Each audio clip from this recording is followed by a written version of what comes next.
तो हम लोग आज गीता के 2 श्लोक कृष्णावलिंग डिस्कस करेंगे। आप अपनी गीता निकालिए प्लीज। भगवत गीता अध्याय 10 श्लोक संख्या 32 और 33। सर्गाणामादिरन्तश्च मध्यम चैवाहमर्जुन अध्यात्म विद्या विद्यानां वादः प्रवदातामहम्। तो अब सबसे पहले इसमें जो बात आती है, आज भगवान कह रहे हैं सर्गाणाम आदिर अंतश्च मध्यम चैवाहम अर्जुना। ये बात सुनी है आपने पहले कभी? क्या मतलब है इसका? मैं समस्त सृष्टियों का आदि मध्य और अंत हूं। जो गीता के स्टूडेंट्स यहाँ पर रेगुलरली आते हैं हर हफ्ते, किस किसने ये बात सुनी है पहले? इस अध्याय में सुनी है किसी ने ये बात पहले? नहीं सुनी है। आप गीता 10.20 में जाइए।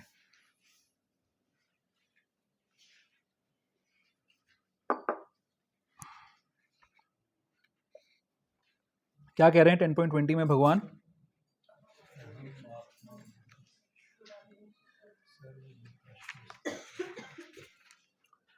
अहम आत्मा गुणाकेश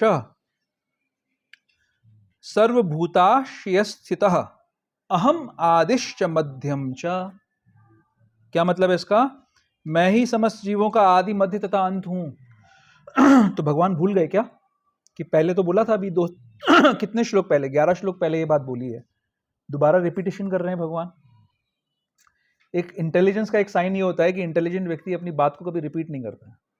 सुना है आपने? अगर आपसे कोई बात कर रहा हो, है ना, विवेक प्रभु से इनका एम्प्लॉय आके बात करे और हर स्टेटमेंट में वो 2 बार एक ही बात को बोले, तो क्या कितनी देर सुनोगे आप उसको? भगा दोगे, बोलोगे नहीं इतना क्यों, इतना टाइम वेस्ट क्यों कर रहे हो, मेरे पास लिमिटेड टाइम है। तो भगवान क्यों रिपीट कर रहे हैं यहां पर इस बात को? क्या फर्क है पहले जो बोला और अब जो बोला उसमें? पहले जीव के हिसाब से बोला है और अब किस लिए बोल रहे हैं? अब सारी सृष्टियों के बारे में बोल रहे हैं, सारी क्रिएशंस के बारे में बोल रहे हैं। तो कितनी क्रिएशंस होती हैं? भगवान कह रहे हैं कि मैं सभी सृष्टियों का आदि मध्य और अंत हूं। अब इस बात का हमारा प्रैक्टिकल एक्सपीरियंस क्या है? ये घर किसने बनाया विवेक प्रभु? लेबर ने बनाया। बाहर रोड किसने बनाई है? म्युनिसिपल कॉर्पोरेशन ने बनाई होगी शायद, है ना? तो हमारा एक्सपीरियंस तो कुछ डिफरेंट है। ये सुंदर सी पेंटिंग है, ये किसने बनाई है? हाँ, बेसिक इंग्रेडिएंट। ठीक है, आएंगे आएंगे वहां तक। तो आप सब तो ज्ञानी हो, मेरे को कुछ बोलने का मौका तो दो भाई। आप लोगों को तो सब पता है सब चीजें, वहां तक भी पहुंचेंगे। और क्या क्या क्रिएटर्स को जानते हैं हम? कौन कौन से क्रिएटर्स हैं? माताएं सारी क्रिएटर हैं कि नहीं अपनी संतान की? 9 महीने तक बच्चे को गर्भ में रखती हैं, फिर जन्म देती हैं। उनको बोलो जी आप तो क्रिएटर हो ही नहीं, भगवान क्रिएटर हैं। कितना सहन करके संतान को लेके आती हैं। और क्या क्रिएटर्स होते हैं? और कौन कौन से क्रिएटर्स पता है? मारुति कंपनी वाले मारुति गाड़ियां बना रहे हैं, इतनी बड़ी इंजीनियरिंग लग रही है पीछे, है ना? तो हाँ, कुकिंग, प्रसादम। क्या स्टीव जॉब्स? क्या? हाँ, एप्पल के फोन बना रहा है स्टीव जॉब्स, बना रहा था। अब वो क्या बना रहा है? May be puppies. who knows what he's doing। तो क्रिएशन हमारे चारों तरफ हो रहा है, और जो हम क्रिएट करते हैं, मान लीजिए कि अंकुर प्रभु ने एक गाड़ी की ऐसी जबरदस्त डिजाइन बनाई, पेटेंट करा लिया, कितना अटैचमेंट होगा उसके साथ में? काफी होगा। अगर आपने सुंदर सा घर बनाया है, बहुत अटैचमेंट होगा। एक छोटी सी पेंटिंग कोई बनाता है तो बहुत अटैचमेंट होता है कि नहीं होता है? अपने बच्चों से कितना अटैचमेंट होता है? आप पार्क में जाइए, आए दिन आप झगड़ा देख सकते हैं दो लेडीज के बीच में। क्यों लड़ रही हैं भाई? क्यों अपने बच्चे के लिए लड़ रही हैं। मेरे बच्चे को इसने ऐसे कैसे कह दिया, पता नहीं है उसको गलती किस बच्चे की थी, और दोनों ही बदमाश हैं, लेकिन माँ लड़ रही होती है अपने बच्चों के लिए। क्यों? अटैचमेंट है हमारा। अहम, आदिर, मध्य और अंत। मेंटेनेंस के लिए हम कितना प्रयास करते हैं, राइट? कितनी सारी चीजें, कौन कौन मेंटेनर्स हैं हमारे? जैसे सूर्य उगता है तो सारे सूर्य के ताप से सारा ब्रह्मांड मेंटेन हो रहा है। चंद्रमा जब उदय होता है तो सब्जियों के अंदर रस आ जाता है, तो कौन है मेंटेनर? चंद्रमा सब्जियों के लिए, सूर्य संसार के लिए। पेट के अंदर जब अन्न जाता है तो जठराग्नि जो है वो उसको पाचन देती है, पाचन करती है। तो कौन है मेंटेनर? तो ये सारे मेंटेनर्स हैं। हम लोग अपने संतानों के लिए, बच्चों के लिए मेंटेनर्स हैं हम लोग, है ना। हम मेंटेन करते हैं। क्यों? Again attachment. मेरा ये जो बात है ये तो बहुत सिंपल सी बात है। भगवान जो कह रहे हैं कि मैं आदि हूं, मैं मध्य हूं और मैं अंत हूं। जो आपने कहा बिल्कुल सही कहा कि भगवान सारा रॉ मटेरियल प्रदान कर रहे हैं। भगवान बोल चुके हैं कि मेरी अष्टदा, मेरी जो भिन्न प्रकृति है, धरती जल अग्नि वायु आकाश मन बुद्धि अहंकार, ये मेरी जो प्रकृति है इसी से सारी चीजें बन रही हैं। फिर बोलते हैं एक और अंतरंगा प्रकृति भी है जो जीवात्मा है, यानी कि सारा का सारा मसाला जो है भगवान ही दे रहे हैं।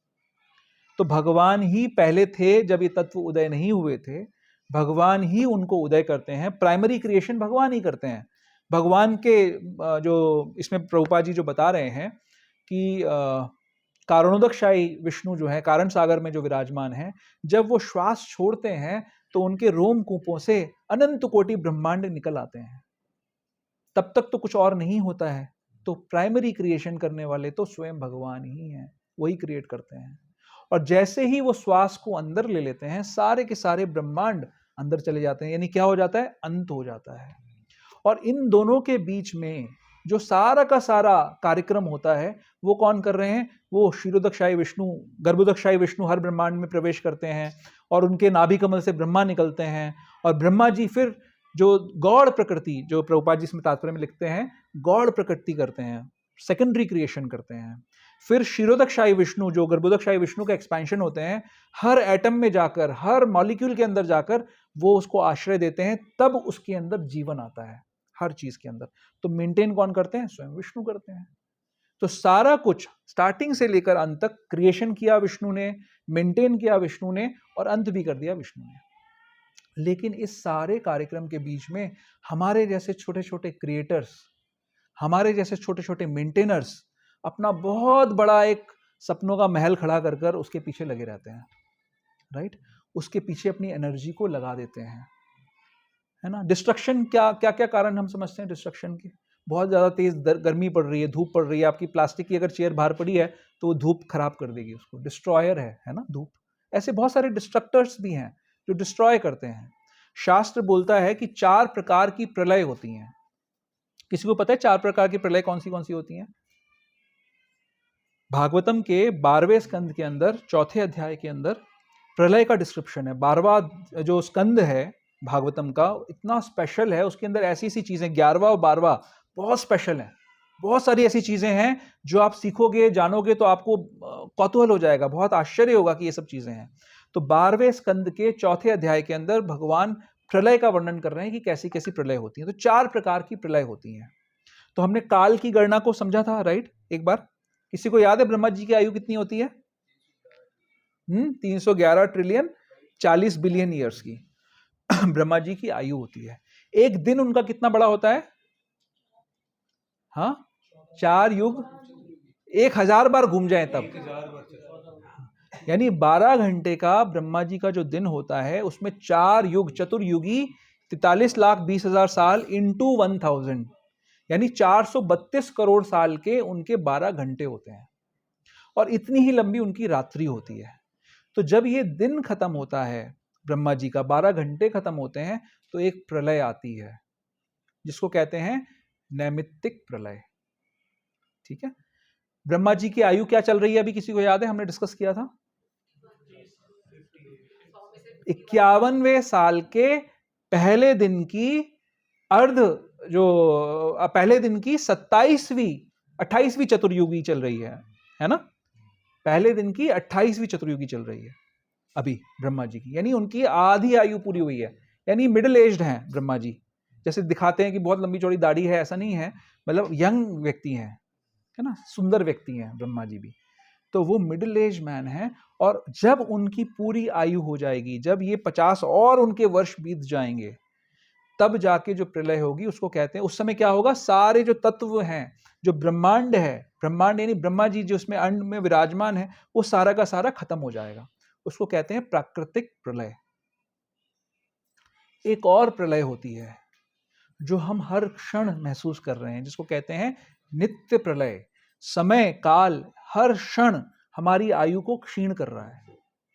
हर समय हर चीज इस संसार के अंदर डिटीरियोरेट हो रही है, खत्म हो रही है, खराब हो रही है ना। कोई भी चीज आपने ऐसी नहीं देखी होगी संसार में अंदर जो बेटर हो जाती है। हर चीज डिटीरियोरेट हो रही है, उसको कहते हैं नित्य प्रलय। और एक और प्रलय है जब ये जीव को मोक्ष प्राप्त हो जाता है, जब इस संसार के जीवन मरण से उसको छुटकारा मिल जाता है, इसको भी एक प्रलय कहते हैं। ठीक है, तो ये 4 प्रकार की प्रलयों का वर्णन किया है श्रीमद् भागवतम के अंदर। अब सवाल आता है कि क्रिएशन, मेंटेनेंस एंड डिस्ट्रक्शन, आदि मध्य और अंत, इनके साथ हम डीलिंग कैसे करें, कैसे डील करें? क्या आज से सारा क्रिएशन बंद कर दें? क्योंकि मैं कह रहा था कि अटैचमेंट हो जाती है, हमारे को बड़ा अटैचमेंट है हर चीज से। क्या मेंटेनेंस हम बंद कर सकते हैं चीजों की? क्या ये डिजायर्ड है? क्या हम ये कह रहे हैं कि हर चीज का मेंटेनेंस और क्रिएशन बंद कर दो, अब जरूरत नहीं है आगे से कुछ भी क्रिएट करने, क्योंकि हमारा कुछ है नहीं, भगवान ने सारा दिया है और वही सारा कुछ मेंटेन कर रहे हैं। तो कैसे डील किया जाए क्रिएशन, मेंटेनेंस एंड डिस्ट्रक्शन से? क्या पर्पज है इसका? क्रिएशन, मेंटेनेंस एंड डिस्ट्रक्शन का क्या पर्पज है? कहते हैं कई बार लोग कि ये मृत्यु क्यों आती है, बार बार हमें मरना क्यों पड़ता है, क्यों नहीं एक बार में काम हो जाता? क्या कहते हो आप लोग? ये अच्छा है या बुरा है? बार बार भगवान हमें बार बार चांस दे रहे हैं, बार बार। ये जीव बड़ा ढीठ है, ये नहीं सुधरना चाहता। ये बार बार भगवान से विद्रोह कर कर इस संसार में भगवान की ही एनर्जी का भोग करना चाहता है। खुद भी एनर्जी है, खुद भी भगवान की शक्ति है और भगवान की ही शक्ति का भोग करना चाहता है। इसीलिए ये बार बार संसार में दुख पा रहा है और इसके दुख के निवारण, इसके प्यूरिफिकेशन के लिए ही भगवान बार बार क्रिएशन, मेंटेनेंस एंड डिस्ट्रक्शन की रचना कर रहे हैं। अनंत कोटि ब्रह्मांडों की रचना कर रहे हैं। अनंत कोटि ब्रह्मांडों में अनंत कोटि जीव आ रहे हैं, आश्रय ले रहे हैं, बार बार जीते हैं, बार बार बड़े होते हैं, रिप्रोड्यूस करते हैं, थोड़ी देर ठहरते हैं, ड्विंडल होते हैं और मर जाते हैं। बार बार ये क्रिया चल रही है। कितनी बार हो चुकी है ये चीज? अनंत कोटि बार, अनंत कोटि बार। अनंत यानी इनफाइनाइट, कोटि माने करोड़, अनंत, अनंत इनफाइनाइट करोड़ टाइम ऐसा हमारे साथ हो चुका है। तो अहम, आदि, अंतः, मध्य, ये भगवान क्यों बताना चाह रहे हैं? इससे हमें क्या फर्क पड़ता है? इससे हमें यह फर्क पड़ता है कि जिस चीज का ट्रस्टी भगवान ने हमें बनाया है, अगर हमें क्लैरिटी आ जाए कि प्राइमरी क्रिएटर भगवान है, हम सेकेंडरी क्रिएटर हो सकते हैं। हम अगर सेकेंडरी क्रिएटर हैं, सेकेंडरी मेंटेनर हैं, सेकेंडरी हमारे थ्रू कोई चीज खत्म भी हो रही है या हमारा कुछ खत्म हो रहा है, तो हमें यह समझना है कि भगवान से उसका जो संबंध है वो याद रहे हमें हमेशा। जिन चीजों के लिए हमें ट्रस्टी बनाया गया है, उन चीजों को उनकी सेवा में लगाया जाए जिसने वो हमें दी है। यही रिमाइंड करना है हमको बार बार।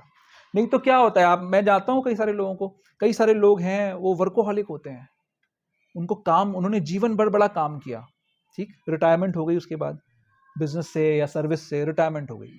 अब उसके बाद उनको लगता है कि मैं क्या करूं, तो उनको लगता है जीवन का पर्पस है काम करना, मुझे अपनी इंद्रियों को यूज करना है। किस लिए यूज करना है? ये एक्टिव रहनी चाहिए, मेरा शरीर स्वस्थ रहना चाहिए।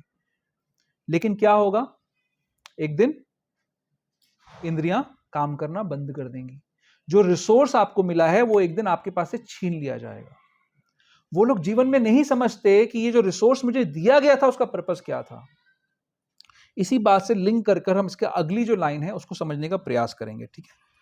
अगली लाइन क्या है? अध्यात्म विद्या विद्यानाम, सभी विद्याओं में मैं अध्यात्म विद्या हूं। तो कैसी कैसी विद्याएं होती हैं? कितनी तरीके की विद्याओं को हम आज की डेट में जानते हैं? इंजीनियरिंग, अकाउंटिंग, हाँ, architectural knowledge, computer science, medical और स्पिरिचुअल, डांस, ड्रामा, और क्या है, ये आंखों का चश्मा बनाने की कला। कई कई तरीके की साइंसेस हैं, राइट। हर चीज के पीछे एक बहुत बड़ा नॉलेज बेस है। अब भगवान इन सारी विद्याओं के अंदर आज की डेट में जो विद्या सिखाई जा रही है उसका पर्पस क्या बताते हैं? धानिका को अगर कुछ बताना हो तो बता सकती है. What is the purpose of going to school? To learn for what? What will you get out of it? From? But why? Why should you learn for the future?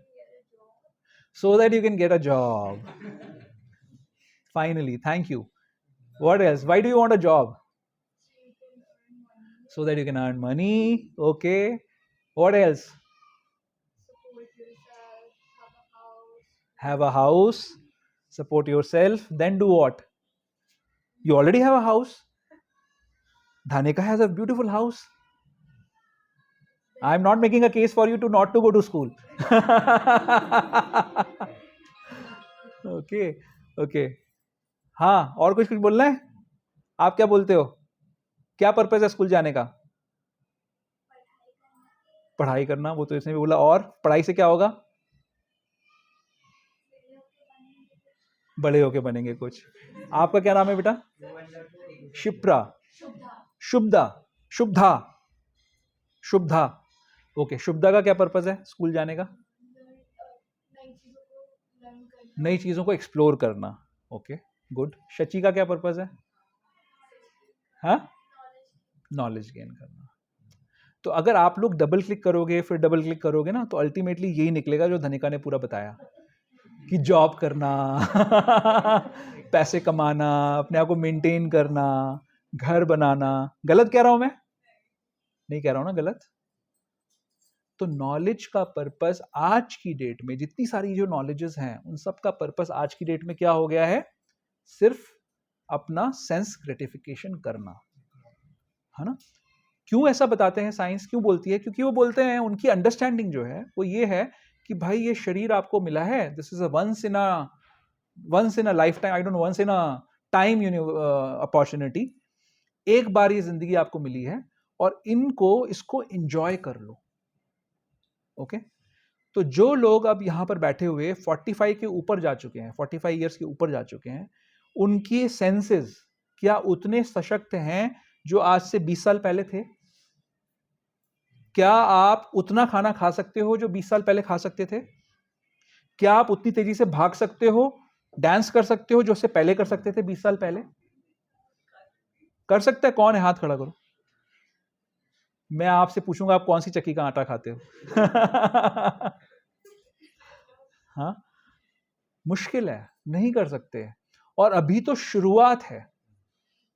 45 के बाद शुरुआत है. यहां से ना वो एंगल टिल्ट होना शुरू हो गया. तो साइंस या एजुकेशन सिस्टम हमको सुबह से संध्या तक ये सिखा रहा है कि purpose of life is to enjoy. So you should study so that you can get a job, so that you can get some money, so that you can get things for your enjoyment. अब आपके पास एक eraser हो but pencil ना हो, eraser का कोई use है? Sharpener हो और पेंसिल ना हो, यूज है कोई? आपके पास बहुत सारे रिसोर्सेज हों भोगने के लिए लेकिन भोगने की कैपेसिटी ना हो, कोई यूज है उसका? अब आप पूछो हर किसी से जाकर, नॉलेज गेन करने के कई सारे तरीके होते हैं. एक तो ये होता है कि हम खुद जाके एक्सपेरिमेंट करें और सीखें. वो व्यक्ति ज्यादा इंटेलिजेंट होता है जो दूसरों की नॉलेज से सीखता है, दूसरों के एक्सपीरियंस से सीखता है. तो यहां बैठे जितने भी बच्चे हैं या जो कम उम्र के लोग हैं, उनके पास ये अपॉर्चुनिटी है कि वो दूसरों से सीख सकते हैं, दूसरों के एक्सपीरियंसेस से सीख सकते हैं. तो अब मैं जो बात बताने जा रहा हूं वो बड़ी इंपॉर्टेंट है. तो सारे लोग जो आज अभी 45 के ऊपर हैं और 20 साल पहले, 25 साल पहले या 30 साल पहले, वो सब ये सोचते थे कि एजुकेशन का पर्पस है पैसा कमाना और अपने आनंद के लिए चीजें खरीदना. लेकिन अब इन सब के पास क्या चीज है? पैसे हैं. तो आपको चीट नहीं कर रहा कोई, पैसे तो मिल जाएंगे. लेकिन जो प्रॉमिस किया था कि इस पैसे से क्या करोगे, क्या वो आप पूरा कर सकते हो? उस पैसे से आप वो प्रॉमिस पूरा नहीं कर सकते. आपकी इंद्रियों में वो शक्ति नहीं है, आपके सेंसेस में वो शक्ति नहीं है जिसका प्रॉमिस किया गया था कि जब पैसे मिलेंगे तो आप एंजॉय करोगे. और ये क्या है? ये स्लिपरी स्लोप है. ये धीरे धीरे धीरे धीरे धीरे नीचे होने वाला है मामला सारा का सारा. तो हमारे को विद्या का पर्पस ठीक तरीके से बताया नहीं गया. विद्या गलत नहीं है, बहुत सारी विद्याएं हैं. बहुत सारी विद्याएं हैं। तो ये विद्या होना कि कौन आदि है, कौन मध्य है और कौन अंत में है, ये बहुत इंपॉर्टेंट विद्या है। क्योंकि जब ये विद्या आपको आ जाएगी और आपको ये पता लग जाएगा कि वो जो व्यक्ति जो आदि है, जो मध्य है, जो मेंटेनर है, जो अंत करने वाला है, उससे हमारा रिलेशनशिप क्या है। क्या वो कोई ऑटोक्रेट है जो हमको एक्सप्लॉइट करना चाहता है? वो कौन है? वो कोई डिक्टेटर है जो हमारी पिटाई करना चाहता है और चाहता है कि हमारे को एक्सप्लॉइट करे? क्या वो हिटलर है? कौन है वो व्यक्ति? ये नॉलेज का पार्ट है।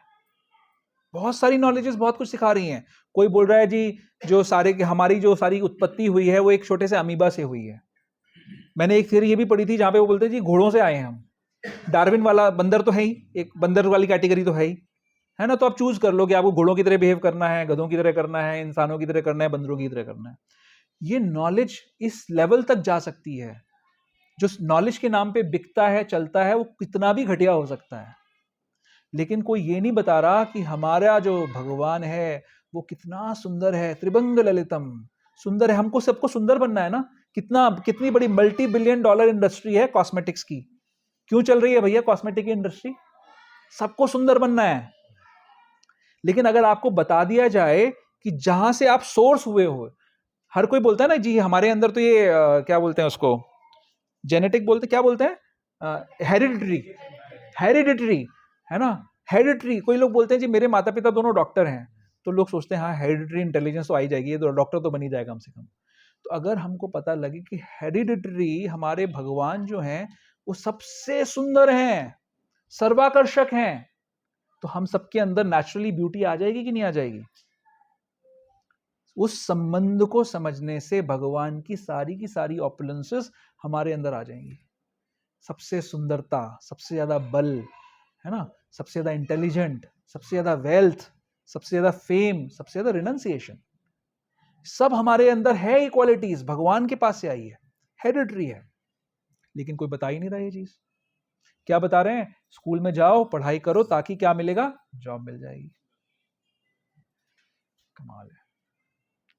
जो संसार का स्वामी है, सारे संसार में सब कुछ जिससे आ रहा है, जो सब कुछ ओन करता है। अब विवेक प्रभु को कोई बोले जी आप अगर पढ़ाई करोगे तो फिर मेरे गार्डन में एक पौधा उगता है वो आपको मिल जाएगा। कितना स्टूपिड सा आर्ग्यूमेंट है ना।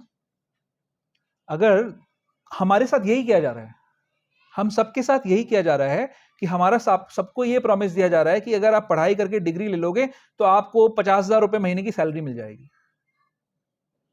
जिस भगवान के धाम में जो पत्थर लगे हुए हैं, जो कुंडों में पत्थर लगे हुए हैं, वो किसके बने हुए हैं? चिंतामणि के बने हुए हैं। चिंतामणि, चिंतामणि मतलब क्या? जिसका चिंतन करने से, जिस भी चीज का चिंतन करोगे वो चीज आपको मिल जाएगी। उस चिंतामणि के बने हुए पत्थर के वो है किनारे हैं बने हुए हैं, जहां पे कल्प वृक्ष हैं, जहां पे इच्छा करने से वृक्ष जो है हर इच्छा को पूरा कर सकते हैं, जहां पे कामधेनु गाय हैं। वो कामधेनु गाय जहां पर हैं, उस भगवान की हम संतान हैं, जिसके पास कामधेनु है, कल्प वृक्ष है, चिंतामणियों के तो पत्थर लगवा रखे हैं उन्होंने अपने ड्राइंग रूम के अंदर। और हमको कहा जा रहा है भैया तुम 25 साल तुमको पढ़ाई करना पड़ेगा, घोट घोट के पढ़ाई करो, फिर क्या मिलेगा? 50,000 रुपए की सैलरी। किसी को 5 लाख भी मिल सकती है। चलो यहां पे बैठे हैं लोग, क्या बड़ी चीज हो गई उसमें? चिंतामणि कितने की आती है? हाँ, कितने करोड़ की आएगी? कितने करोड़ की चिंतामणि लगाएंगे माता जी मंदिर में? चिंतामणि अनमोल है, और वैसी मणियों का बना हुआ भगवान का धाम है। और हम यहां पर सारे के सारे मूर्ख ये सोच रहे हैं कि अगर हम थोड़ी सी जड़ विद्या, मायार वैभव, हाँ, जीव को करे गधा। भक्ति विनोद ठाकुर कह रहे हैं आज हम भजन गाएंगे वही वाला, जहां पे हमें पता लगेगा हमारी असलियत क्या है।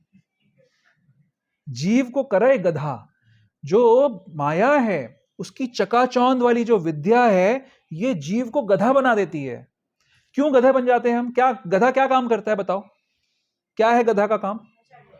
बोझा ढोता है। क्यों ढोता है बोझा? घास। घास पे कोई पेटेंट है क्या किसी का? कहीं पे लॉकरों में मिलती है घास? जी बैंक का लॉकर है, 5,000 रुपए रेंटल सालाना, लॉकर खोलो, घास निकालो, खा लो, ऐसा है क्या? घास हर जगह मिल रही है, काटनी पड़ती है। और गधा वो घास खाता है और वजन ढोता है उस घास के चक्कर में। हम कितने स्पेशल इंटेलिजेंट हैं हम लोग। आज मैं एक वीडियो देख रहा था, बड़ी सुंदर वीडियो आई है भक्तिग्राम से। किसने ग्रुप पे डाली थी? आपने डाली थी, किसी ने डाली थी ग्रुप पे? तो उसमें एक एमबीबीएस डॉक्टर, एमबीबीएस करने में दांतों के नीचे से पसीना निकल जाता है लोगों का, तो डॉक्टर जो है वो बता रहा है कि भैया ये सब बकवास है, शहरों में रहना, वहां पर इतनी मेहनत करके लोगों के साथ मारकाट कर कर युद्ध लड़कर हम जो कमाते हैं वो सिर्फ 2 वक्त की रोटी कमाते हैं, वो यहाँ पर हम ज्यादा बेटर कमा रहे हैं। वहां पर आप पैसा कमाते हो, फिर उसको देकर आप जहर खरीद के लाते हो रोटी के रूप में और उसको खाते हो। यहाँ पर हम प्रॉपरली अपने हिसाब से अन्न उगाते हैं। वहां पर आपके बच्चों को कहना पड़ता है कि पापा आज वीकेंड है, आज हम पार्क जाएंगे। हमारे बच्चे हर समय पार्क में खेल रहे हैं। तो ये कितना बड़ा धोखा हो रहा है हमारे साथ में कि हमारी लाइफ की प्रायोरिटीज हमारी सेट नहीं हो रही हैं कि हमारी लाइफ की प्रायोरिटी है क्या। तो वो एमबीबीएस डॉक्टर ये बता रहा था कि किस तरीके से उन्होंने सुंदर सुंदर मकान बनाए हैं बेसिक नीड्स को पूरा करने के लिए, और कितना शांतिमय जीवन है। अभी मैं पिछले हफ्ते 2 हफ्ते पहले एक अपने कजिन के घर पे गया था, वहां पर हमारे कुछ फैमिली फंक्शन था, तो हमें उन्होंने एक आश्रम में ठहराया था। उस आश्रम में एक संस्कृत का गुरुकुल था, संस्कृत की पाठशाला थी। मैं आपको बता नहीं सकता कि मैं रोज सुबह वहां पे जब जप करता था 4 बजे, तो वैसा वातावरण मुझे महसूस किए हुए भी 25 साल हो गए। इतनी शांति थी वहां पर, इतना सुंदर, जो मन को हृदय को शांत कर दे ऐसा वातावरण था। और वो एक टाउन है छोटा सा, उस टाउन के अंदर भी उस जगह पे इतनी सात्विकता थी। सिंपल वातावरण था, सिंपल लोग थे, सिंपल लोग, एक दूसरे से रहन सहन था, सिंपल जीवन था। तो वो तो भौतिक वातावरण था, वहां पर भी भौतिक सतोगुण दिख रहा था, महसूस हो रहा था, क्योंकि हम इतने तमोगुण और रजोगुण में रहते हैं कि वहां पर महसूस हो रहा था। तो जब आप किसी आध्यात्मिक स्थल पे जाओगे, जब आप किसी वर्णाश्रम कम्युनिटी में जाओगे, तो वहां पर आपको शुद्ध सत्व समझ में आएगा कि क्या होता है। भौतिक जो सत्वगुण है वो भी संसार में बांधने की चीज है, वो भी बांधता है संसार में, लेकिन शुद्ध सत्व हमें मुक्त करता है। तो जब आप किसी वर्णाश्रम कम्युनिटी में जाते हो तो वहां पर आपको शुद्ध सत्व का साक्षात्कार होता है। वहां पर आप भगवान के आध्यात्मिक, जो भगवान की शक्ति है उसके साथ आप जुड़ जाते हो। तो यहां पर क्या बता रहे हैं कि सभी विद्याओं में मैं अध्यात्म विद्या हूं। क्या क्या विद्याओं की एक टेक्निकल बात भी कर ही लेते हैं लगे हाथों। यहां पर बताया जा रहा है कि कितने तरीके की विद्या होती है। वेद तो सबको पता है, 4 वेद होते हैं। क्या क्या 4 वेदों के नाम पता है किसी को? एक एक करके बच्चे लोग बताएंगे। चलो हैंड हैंड रेज करो, किसको पता है? हाँ, एक सामवेद, अथर्ववेद, हाँ पीछे यजुर्वेद, और एक रह गया ऋग्वेद। ठीक है, ऋग्वेद, ओके गुड। और अब इसके 6 अंग कौन से होते हैं? ये तो आप लोगों को शायद नहीं पता होगा, पता है किसी को? 6 अंग? नहीं नहीं, ये उसमें नहीं आएंगे। सबसे पहला अंग है शिक्षा। शिक्षा का मतलब है प्रोनाउंसिएशन, ठीक है। दूसरा अंग है छंद, जिससे हम कैसे मतलब इसको मीटर कहेंगे छंद को। छंद, छंद एक कैसे समझाऊं? छंद, हाँ छंद। फिर तीसरा हो गया व्याकरण, वेदों में ग्रामर, ठीक है। फिर चौथा हो गया ज्योतिष, एस्ट्रोलॉजी, ये भी वेदांग में माना जाता है। फिर हो गया निरुक्त। निरुक्त का मतलब है कि जहां पर इसको समझना कैसे है हमको। और फिर हो गया कल्प। कल्प का मतलब है रिचुअल्स, जो वैदिक रिचुअल्स होते हैं उनको कहते हैं। तो ये 6 + 4 हो गए 10। 14 इसमें बताए जा रहे हैं ना, 14 चीजें, 14 अंग हैं। तो 6 अंग, 4 वेद, फिर पुराण, हाँ निरुक्त। निरुक्त निरुक्त निरुक्त का मतलब उसको समझना कैसे है। डिक्शनरी मतलब इसमें जो भक्ति श्रीपाद बलदेव विद्याभूषण जो बता रहे हैं वो उसको मीनिंग बता रहे हैं, मतलब उसका मतलब मीनिंग, मतलब बता रहे हैं। व्याकरण ग्रामर हो गया, तो निरुक्त में डिक्शनरी भी आ जाएगी मेरे ख्याल से, मीनिंग में आ जाएगा वो, ठीक है। फिर हो गया मीमांसा, तो 4 और 6 10 हो गए। फिर मीमांस, मीमांस में 2 होते हैं, पूर्व मीमांस, उत्तर मीमांस, ठीक है। फिर हो गया न्याय, फिर हो गया धर्मशास्त्र और हो गए पुराण। ये 14 वैदिक सिस्टम है नॉलेज के। इसमें भी भगवान बता रहे हैं कि इसमें से मैं कुछ विशेष हूं। क्या, कौन हूं मैं हूं वेदांत सूत्र। तो वेदांत के अंदर 4 चैप्टर्स के अंदर बलदेव विद्याभूषण इसको क्लैरिफाई कर रहे हैं कि क्यों भगवान ऐसा बोल रहे हैं। तो इतने सारे अनेक शास्त्रों के अंदर अनेक बातें की गई हैं। वेदांत सूत्र के अंदर बताया जा रहा है कि भगवान जो है वही परम है। सर्वपरम कौन है, पहले चैप्टर के अंदर वो चीज स्टैब्लिश करी। दूसरे चैप्टर के अंदर 4 चैप्टर्स हैं वेदांता के अंदर, उसमें दूसरे चैप्टर के अंदर ये स्टैब्लिश करा जा रहा है कि जो अलग अलग शास्त्रों के अंदर ऊपर से देखने में जो अलग अलग कॉन्ट्रोडिक्टरी बातें लगती हैं, उनका समाधान कैसे है। तीसरे में बताया जा रहा है, तीसरे चैप्टर के अंदर, कि उस भगवान को प्राप्त करने का तरीका क्या है। और चौथे में प्राप्ति बताई जा रही है कि कैसे प्राप्त होंगे। तो इसलिए जो सारी विद्याएं हैं, जितनी सारी हमने अभी सारी डिस्कशन करी, उसमें सबसे अच्छी जो विद्या है वो विद्या है जो हमको भगवान से जोड़ती है। भगवान, अगर आप अपने गीता में 15.15 में जाएंगे तो वहां पे भगवान क्या कह रहे हैं, सर्वस्य चाहम हृदि सन्निविष्टो मत्तः स्मृतिर ज्ञानम अपोहनम च वेदैश्च सर्वैरहमेव वेद्य वेदांत कृत वेद विदैव चाहम। यही बात कह रहे हैं कि सारे वेदों का सृष्टा मैं हूं, वेदों का विषय भी मैं ही हूं, वेदों में जानने योग्य वस्तु मैं ही हूं। तो जो सारी की सारी नॉलेज है उसके पीछे, अब इसका हमारा प्रैक्टिकल एप्लीकेशन, आप लोग मुझे सजेस्ट करो कि इस बात को जो मैंने भी आपको समझाया, तो उसका प्रैक्टिकल एप्लीकेशन हम क्या कर सकते हैं। एक एप्लीकेशन सिंपल है, मैं होता तो मैं बोलता भैया स्कूल से अब मेरा क्या बोलते हैं, रेजिग्नेशन बोलते हैं क्या, टर्मिनेशन टीसी टर्मिनेशन, नाम कटाओ। कितने लोग मानेंगे इस चीज को, स्कूल से टर्मिनेशन इज द सॉल्यूशन, कौन लोग बोलते हैं। स्कूल में ये वाली पढ़ाई करो भागवत गीता और इसे तो पढ़वाइए। तो क्या प्रैक्टिकल एप्लीकेशन है। एक तो प्रभु जी ने बोला कि इस चीज को जानना, स्कूलों में ये सिखाना चाहिए। एक्चुअली विद्या इसी को कहते हैं, यही विद्या है, बाकी सारी तो अविद्या है। इस संसार में कैसे भोग करना है इसका ही ज्ञान अगर हमको चाहिए तो वो सब तो अविद्या ही है ना। आप लोग प्रसाद प्रार्थना करते हैं तो पहली लाइन क्या है, कौन बताएगा, शरीर अविद्या जाल, आगे जड़ेंद्रिय ताहेकाल, फिर आगे ठीक। अब इन 3 लाइनों का मतलब बताओ मुझे कोई। हाँ हाँ, वो पाश है, जाल है, उनका पाश है, इंद्रियों का पाश है, जिनके कारण जीव जो है विषय के सागर में गोते लगा रहा है। यही है ना इसका मतलब। शरीर अविद्या जाल, शरीर अविद्या का जाल है, जाल बना हुआ है, इंद्रियों के पाश हैं इसके अंदर, और वो इंद्रियां हमें अलग अलग जगह पे डुबोती रहती हैं, ऐसा समझो आप। जीवे फैले विषय सागर, विषय के सागर में जीव घूम रहा है। तो आज की जो विद्या है वो सारी की सारी विद्या हमारे शरीर के अविद्या को बढ़ाने के लिए है। कैसे मैं विषयों को और भोग सकता हूं, इसकी सारी की सारी विद्या है।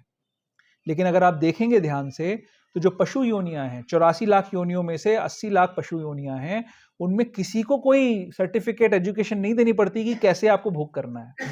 वो हमसे ज्यादा अच्छे से भोग करते हैं और उनकी कैपेसिटी भोग करने की हमसे ज्यादा है, राइट। तो इस भोग को करने की विद्या, इसीलिए उसको जड़ विद्या कहा। मैं अपनी बात को प्रूव कर रहा हूं, अगर आपको इस बात से सहमति नहीं है तो यू प्लीज चैलेंज मी, आप मुझे बताओ कि यह विद्या जड़ विद्या क्यों नहीं है। मैं आपको प्रमाण दे रहा हूं कि इस संसार के भोगों को भोगने की विद्या, जिसकी आवश्यकता पशुओं को तो नहीं पड़ती, और मनुष्य कहा जाता है कि वो ज्यादा इंटेलिजेंट है, तो जो काम पशु आसानी से कर सकते हैं उनको मनुष्यों को सिखाने की भी कोई विशेष आवश्यकता नहीं है। इसीलिए जड़ विद्या है। तो विद्या का पर्पस क्या है, विद्या का पर्पस है आत्मा का आत्म साक्षात्कार करवाना। आत्मा कौन है, ये सारे के सारे जो फिलोसॉफिकल सिस्टम्स हैं, पुराण हैं, मीमांसा, ये सारी जो थियरीज हैं, इनका पर्पस क्या है, हम हैं कौन।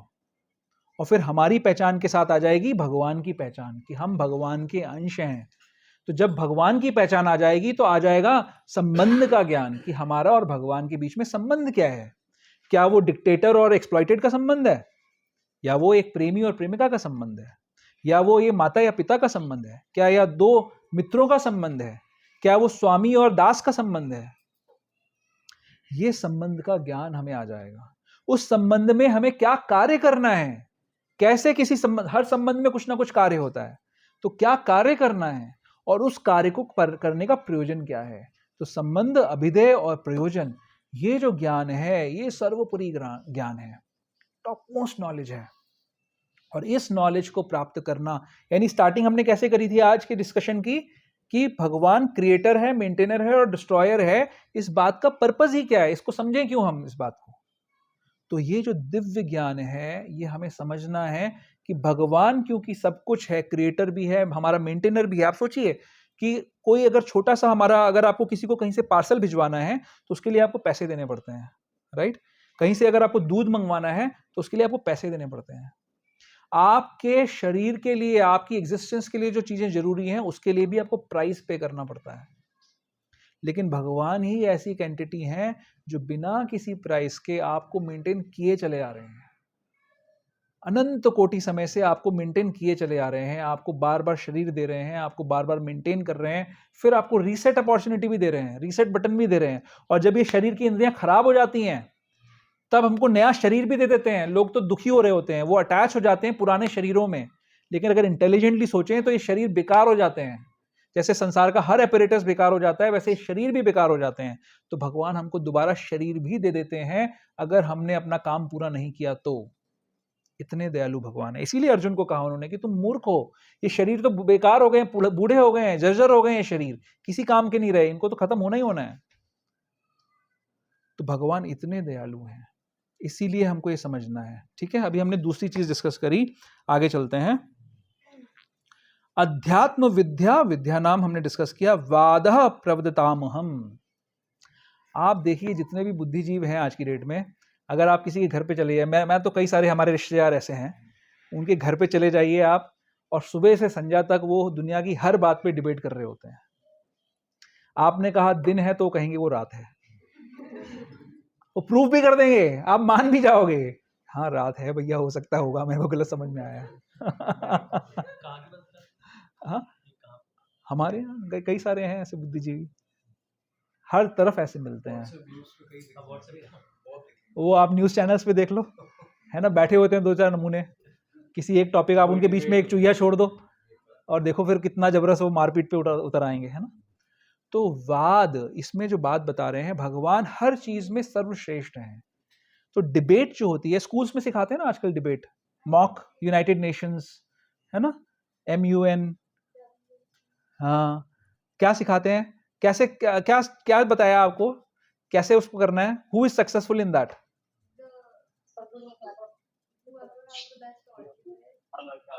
whoever has the best argument, that is the criteria for success, correct? देखो कोई वहां पे भी चल गया आर्ग्यूमेंट। तो बहुत इंपॉर्टेंट बात है समझने वाली आपको। वाणी जो है हमारी शक्ति है, ये शक्ति है और इसका प्रभाव है। हिटलर ने जब जर्मन्स को समझाना शुरू किया कि क्यों वो लोग हायर रेस हैं और क्यों ज्यूस को मार देना चाहिए, तो क्या बन गया, जिसको आज की डेट में भी होलोकॉस्ट कहा जाता है।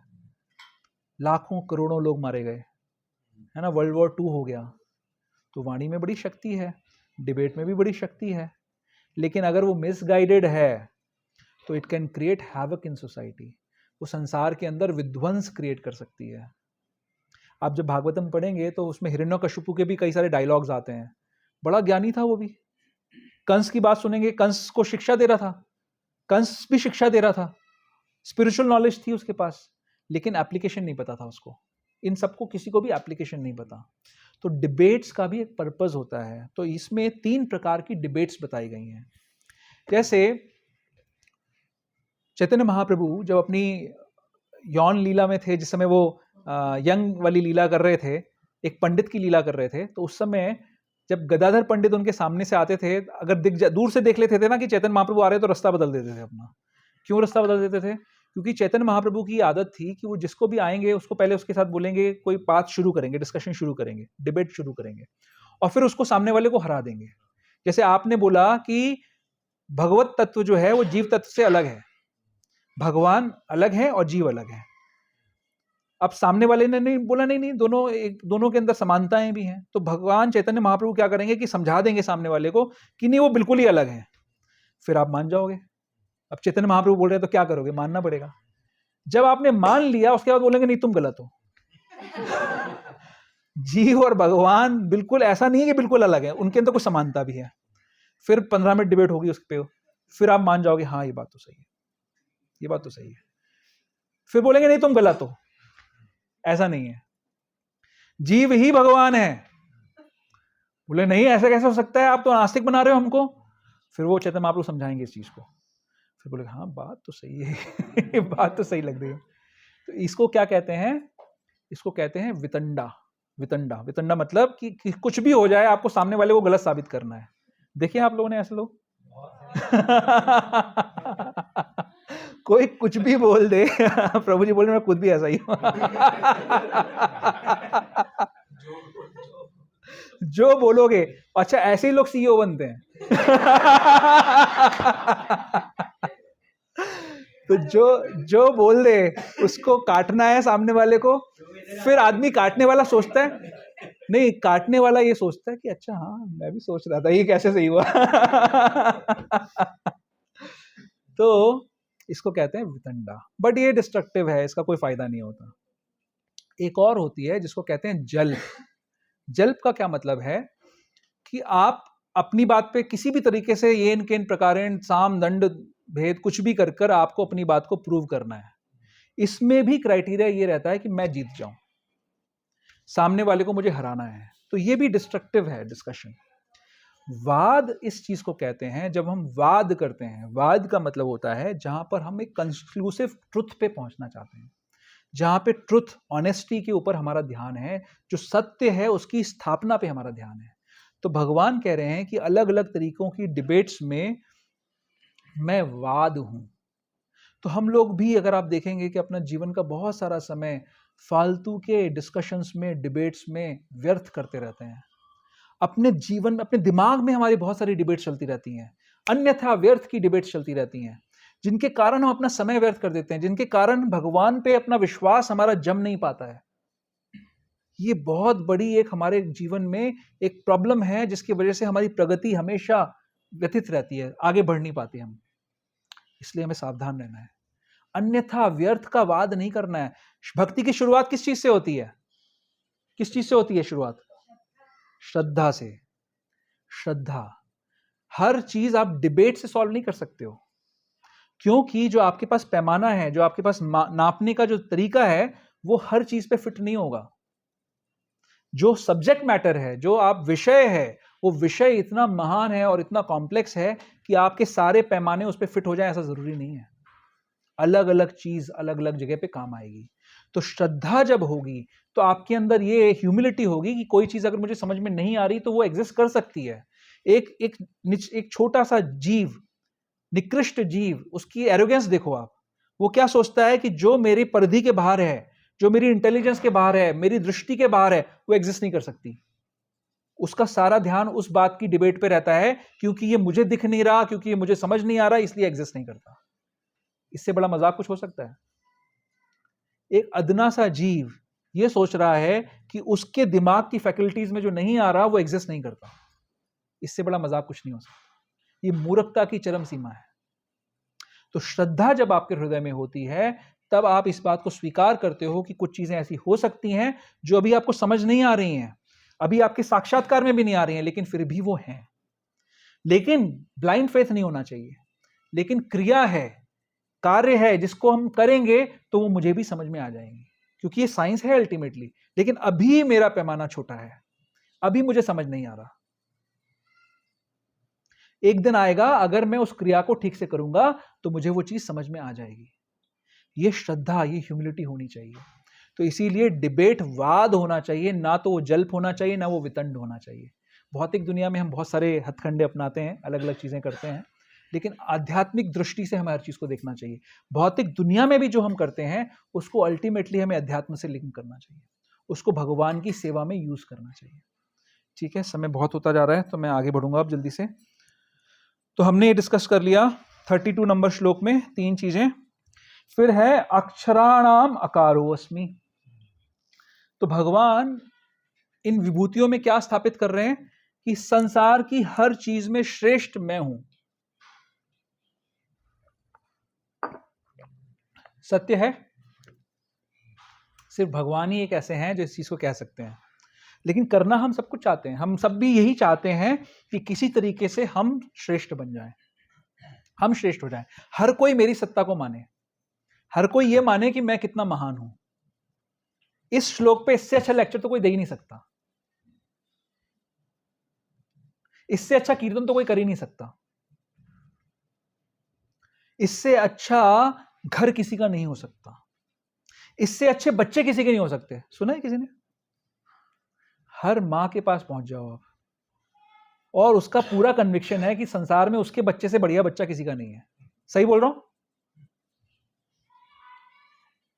लेकिन दूसरी मां नहीं मानेगी ऐसा। हर मां को यह लगता है कि मेरा बच्चा सबसे बढ़िया है, हर व्यक्ति को यह लगता है कि मेरी चीज, मेरा घर सबसे बढ़िया है। लेकिन हम सभी लोग बिल्कुल भी इस बात को कह नहीं सकते। सिर्फ भगवान ऐसा कह सकते हैं कि वो जो कुछ भी हैं, जो कुछ उनके पास है, जो कुछ उनके पास से आ रहा है, वो श्रेष्ठ है। तो भगवान क्या कह रहे हैं? सभी अक्षरों में मैं अकार हूं। कोई भी शब्द बोलना है तो अकारो अस्मि, अकार तो बोलना ही पड़ेगा। अकार के बिना आप कुछ भी नहीं बोल सकते। आप देख लीजिए, कोई भी शब्द यूज करिए उसमें अकार आ जाएगा। तो भगवान इसलिए उस जो चीज को, जिस हर चीज में कुछ ऐसा एक एसेंशियल प्रिंसिपल है जिसके बिना वो चीज एग्जिस्ट नहीं कर सकती, वो भगवान है। तो इसमें शब्द में आकार है भगवान। ठीक है, इसके आगे चलते हैं। हाँ, द्वंद्व समासिकस्य च। अभी समासिक किसी को पता था? पहले सुना है किसी ने समासिक क्या होता है? मुझे नहीं पता था फ्रैंकली। हाँ, तो 10 तक तो हम पढ़े ही नहीं थे। अच्छा, तो ये माता जी इसका क्वेश्चन नहीं है, प्रभु जी लोगों का क्वेश्चन है। कितने प्रभु जी ने पढ़ा था ये बताओ? ये माता जी तो सब पढ़ती रहती है। आप बड़े अच्छे सिंसियर बच्चे हो। प्रभु सिलेबस में तो मेरे भी था, बट मुझे तो याद ही नहीं आया दूर दूर तक कि कभी ऐसा पढ़ा था। एनीवेज, तो सामासिक क्या होते हैं? ड्यूअल ये कंपाउंड्स होते हैं। ठीक है, दो शब्दों को मिलाकर अगर एक शब्द बनाया जाए, जब मैंने रिसर्च करी तो मुझे समझ में आया जिंदगी में पहली बार कि सामासिक क्या होता है। तो दो शब्दों को मिलाकर जो एक शब्द बनता है, जैसे रसोई घर, रसोई एक अलग शब्द है, घर एक अलग शब्द है। रसोई घर हो गया तो ये समास हो गया। ठीक है, तो अलग अलग तरीके के समास होते हैं। अब एक समास ऐसा होता है जिसमें जो पहला शब्द होता है वो ज्यादा प्रोमिनेंट होता है और दूसरा शब्द कम प्रोमिनेंट होता है ना? जैसे कि अब इसमें मुझे थोड़ा पढ़ना पड़ेगा। हाँ, इसको कहते हैं अव्ययी भाव समास। ठीक है, नहीं आपको समझ ही नहीं आएगा माता जी, नहीं तो ये क्या भगवान क्या कह रहे हैं, क्यों द्वंद्व समास भगवान है, मैं इसको समझाने का प्रयास कर रहा हूं। ठीक, तो एक समास हो गया जिसमें पहला वर्ड प्रोमिनेंट है।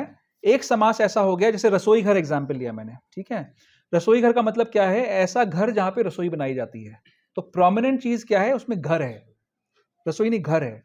तो ये समास जो है इसको कहते हैं तत्पुरुष समास, जिसके अंदर जो सेकंड वर्ड यूज हो रहा है वो प्रोमिनेंट है।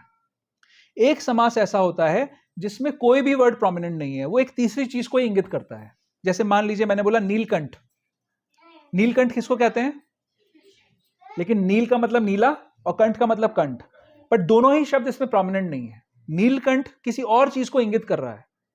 तो ये हो गया, इसको कहते हैं बहुब्री समास। और एक होता है द्वंद्व समास, जो भगवान कह रहे हैं कि मैं हूं। वो क्या है? जैसे राम कृष्ण, दोनों ही वर्ड प्रोमिनेंट है। राम कृष्ण एक वर्ड है, दोनों ही वर्ड प्रोमिनेंट है इसके अंदर। जैसे भगवत गीता के अंत में हर बार आता है कृष्णार्जुन संवाद, कृष्ण और अर्जुन का संवाद। इसमें कौन प्रोमिनेंट है? कौन प्रोमिनेंट है? कृष्ण कितने लोग बोल रहे हैं प्रोमिनेंट है? अब लोग कंफ्यूज हो गए। अर्जुन कितने लोग बोल रहे हैं प्रोमिनेंट है? दोनों ही हैं। क्यों दोनों हैं? क्योंकि एक भक्त है और एक भगवान है। भगवान चाहते हैं भक्त को भी उतनी प्रोमिनेंस देना। यहां पर ये स्पिरिचुअल बात मैं करना चाहता हूं कि द्वंद्व समास इसलिए इंपॉर्टेंट है क्योंकि यहां पर दोनों इंपॉर्टेंट है। एक भगवान का सूचक है, एक भक्त का सूचक है, और क्योंकि भगवान अपने भक्त को उतनी ही इंपॉर्टेंस देना चाहते हैं, ज्यादा इंपॉर्टेंस देना चाहते हैं, इसीलिए ये द्वंद्व समास है।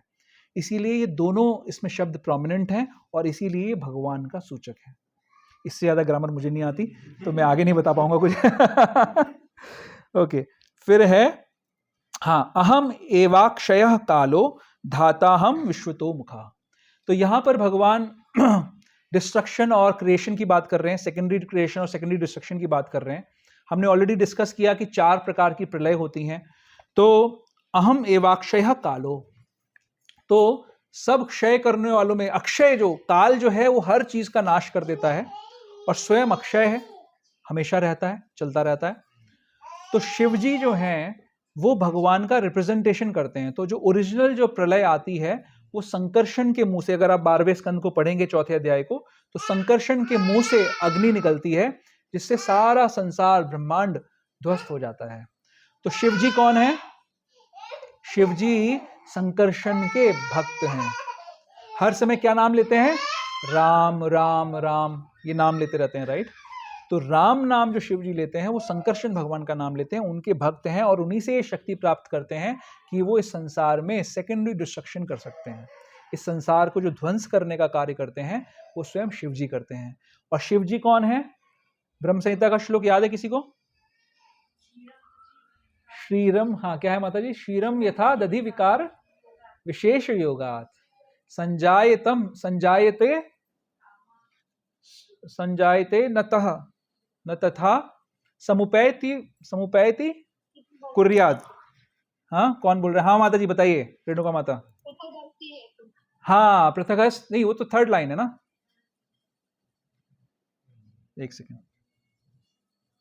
क्षीरम यथा दधि विकार विशेष योगात संजायते नहीं तथा पृथगस्ति है। तो यूर राइट माता जी। यह शंभुताम अपि तथा समुपैति कार्याद गोविंदम आदि पुरुषम तमहम भजामि। तो जिस प्रकार दूध में खटाई का विकार होने से दूध दही में परिणत हो जाता है, तो दूध और दही देखा जाए तो एक दृष्टि से एक ही चीज है, बट क्योंकि खटाई का विकार होने से वो दही बन जाता है। तो दूध से तो दही बन सकता है लेकिन दही से दूध नहीं बन सकता। इसी प्रकार भगवान एक विशेष कारण के हेतु से शिव जी के गुणों को धारण करते हैं और शिव के रूप में प्रकट होते हैं और इस विध्वंस का कार्य करते हैं। गुणावतार माने जाते हैं भगवान के, तो वो शिव जी गुणावतार हैं। और फिर लास्ट चीज जो इसमें आ रही है, धाताहम विश्वतो मुखा, मैं सृष्टाओं में ब्रह्मा हूं।